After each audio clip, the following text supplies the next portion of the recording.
Good morning. It is 10:55 a.m. on Sunday, April 9th, 2017. I'm Christiana Ellis and I just got up. This is 5 more minutes. So today is a Sunday, which of course means it's time for the rewatch of Avatar: The Last Airbender to continue with Season 2, Episode 13, The Drill. So let me get this off right up front. The drill itself that the episode is named after is one of the things that I feel really kind of conflicted about in some ways, because it's just implausibly big and impractical. It just seems like the amount of engineering it would take to construct such a thing and then transport it over a long distance in order to use for this one purpose seems implausible to me, honestly. And then, contrary-wise, in a show that usually has extremely thoughtful and practical uses of bending, why the Earthbenders wouldn't simply bend the ground away from underneath it so that it stuck in a hole. I mean, maybe you wouldn't want it to continue trying to drill underneath the city either, but at least then it wouldn't penetrate the wall. You could potentially get it stuck.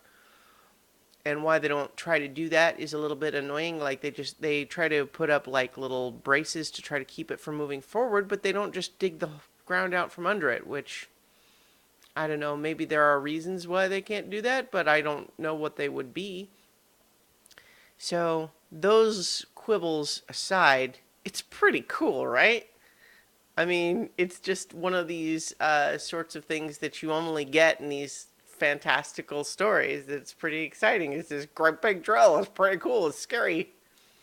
Anyway, I just had those two feelings warring through my emotions as I watched this episode, because it doesn't make sense, but it's so cool, and I'm sure that's how it ended up in the episode.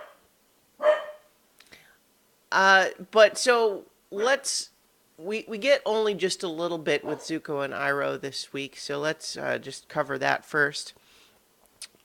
We left last time, and I was talking a little bit about how the episode leaves it a little bit ambiguous what it is that Jet thinks about Zuko. And that is immediately resolved in the first scene with them in this episode, where it's made clear that Jet does not know who Zuko is, and in fact used the scar as evidence that Zuko would be on his side, because he didn't get that scar from an earthbender, suggesting, oh, well, he must have reason to hate the firebenders too, therefore be on our side. And so it clears that aspect up. But then almost immediately we end up in a completely different situation. Thanks to Iroh and his tea. And Iroh is, it's interesting because on the one hand, first of all, we get to see him work his flirty magic with the passport agent and getting them through that checkpoint pretty smoothly. And, Iroh's good at a lot of things, but I think we do start to see that some of this has been wearing on him too. He's been the one that doesn't complain nearly so much as Zuko does, and it's not an existential crisis for him, but it's hard. And so when he sees a hot tea cellar and then the tea is cold, it's just a travesty. And so he uses just a little firebending to heat his tea, unfortunately witnessed by Jet.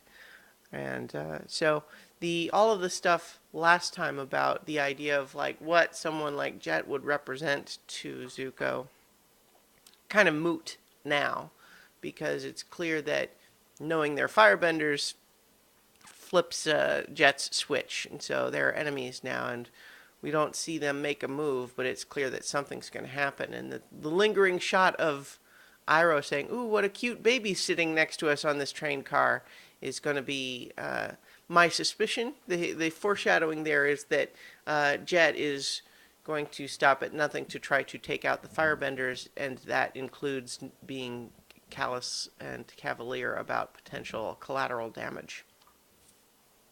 Because Jet's kind of a jerk. You guys may remember that. But poor Iroh in the bit where Zuko slaps the tea out of his hand and it's just like, what are you doing? You're going to get us caught. But Iroh's just looking down at his spilled tea and he's just like, I know you're not supposed to cry over spilled tea, but he kind of wants to. Yeah, so in any way, poor Iroh. And yet, it is Iroh that slips up this time and potentially gets them into trouble here. But anyway, that's really all for Jet and Zuko and Iroh this week. So let's head over to Team Avatar, the Aang Gang. And I had forgotten that this was the episode where Sokka actually came up with those names, and I love it.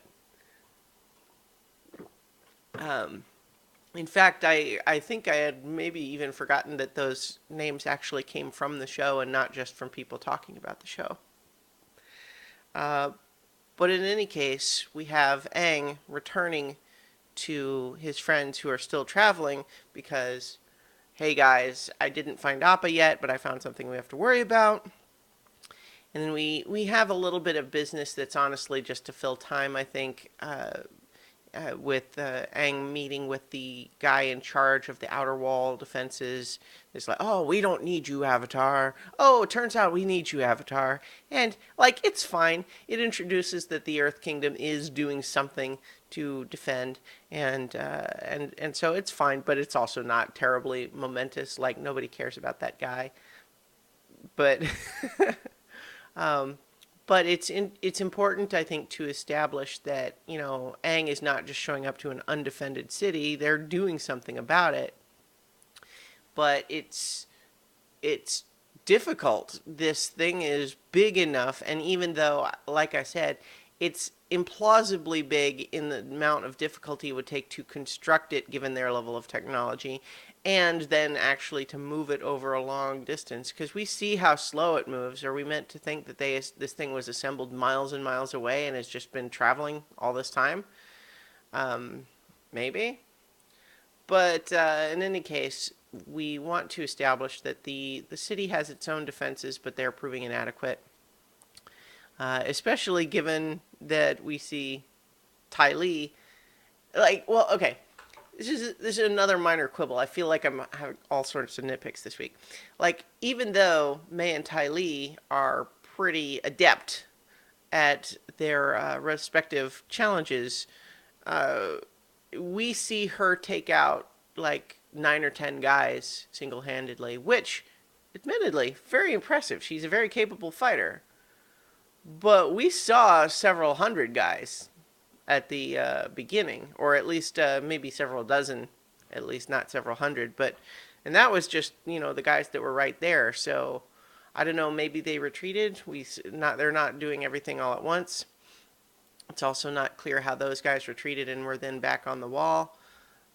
I think that must have been what happened, is that due to their initial assault being repelled, they retreated back behind the wall. That must be what happened. And it was critical that they did, because with Katara able to look at these soldiers who had been chi-blocked by Ty Lee, that gave everyone the idea that to take out this drill from the inside was the key. Hit its pressure points. And what I do like is that the plan, the actual taking down of the drill, with all that involves, including it needing to require multiple stages and taking a fair amount of time and effort. I do feel like that was plausibly difficult to accomplish and satisfying once they did. So I do like that they had to kind of hit it on multiple fronts, with the braces and then the plugging of the exhaust, and then Aang's, piercing of it towards the end. And I I liked too that the tip from Toph's earthbending coaching. The idea that you don't try to focus 100% of your energy into one strike. You get them off balance with a multitude of small hits, and then you're ready to topple them with just the last strike. And so I like that. And one of the things I definitely like about this episode is the return into the storyline of Azula and May and Ty Lee, because they're great. Azula is just such a great villain. We don't really get to see her do a lot besides be menacing in this episode, although she certainly is that. We got the tiniest hint of a bit of a... well, first of all, we got Ty Lee being flirty with Sokka, but then we also got May refusing to go into the pipe. It's like, I don't care how much lightning Azula shoots at me. Which is, it's just a little bit of... I wouldn't be of note in any other story except for how ruthless Azula is, and we can't help but wonder, how often is it for one of them to actually go against what Azula would want?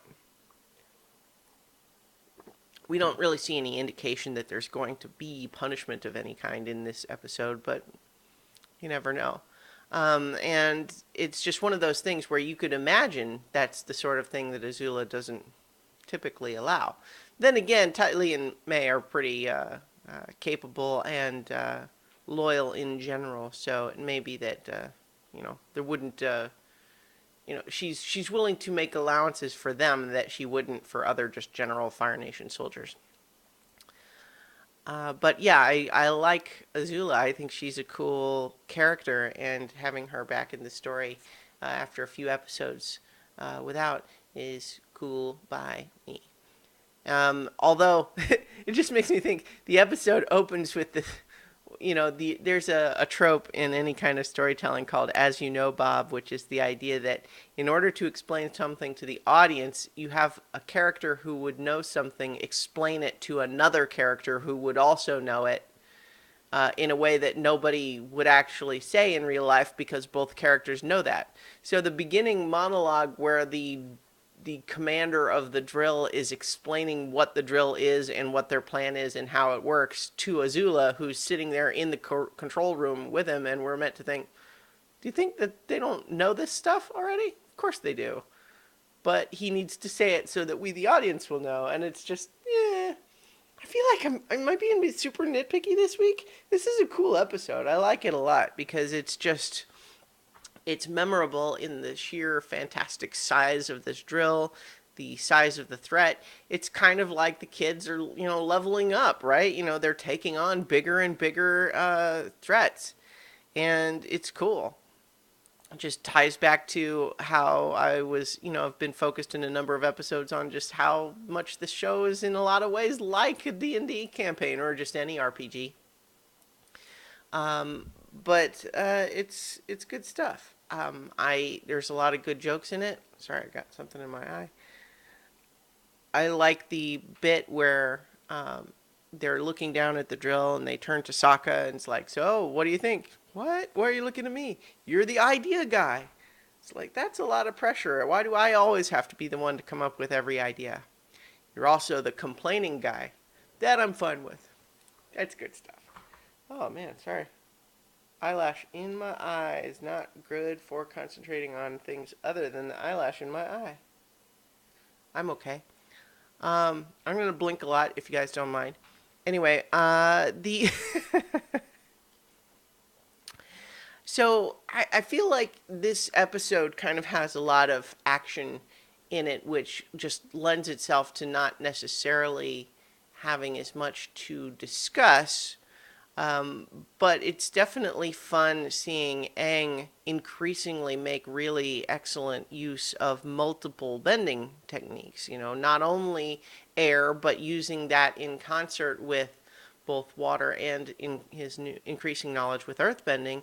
It's kind of cool. And that's one of the things that this show has always done really well, is to really be thoughtful about this idea of what bending is and what it can do and how it can be used, and coming up with a lot of really creative ways to use it.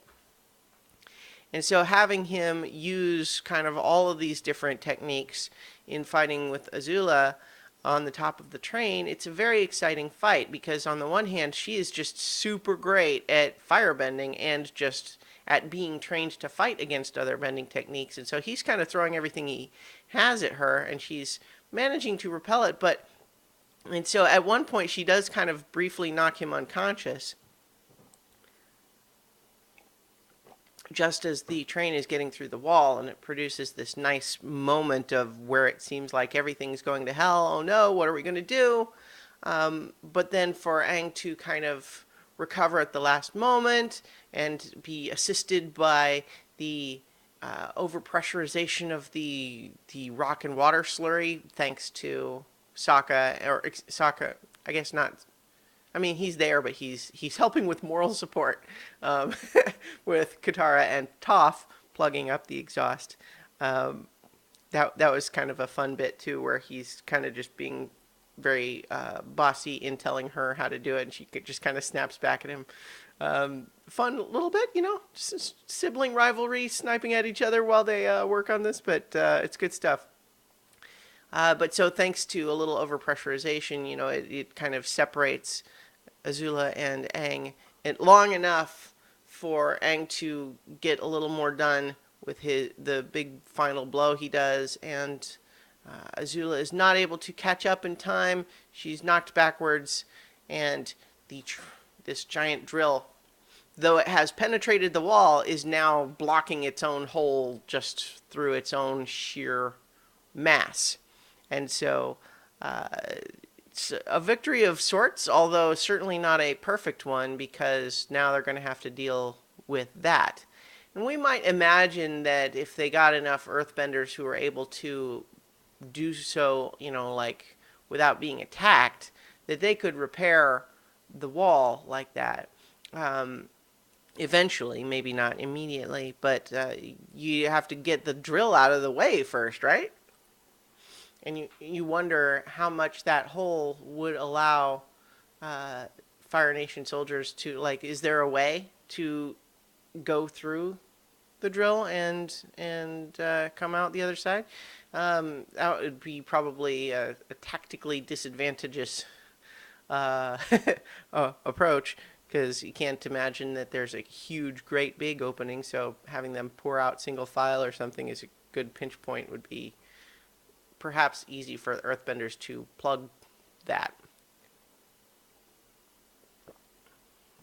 So lots of questions to continue to see how things will be resolved, but at the very least, May sums up the result, which is we lost, meaning this attack is now considered repelled, and Azula is not going to take that well, because that's not how she is.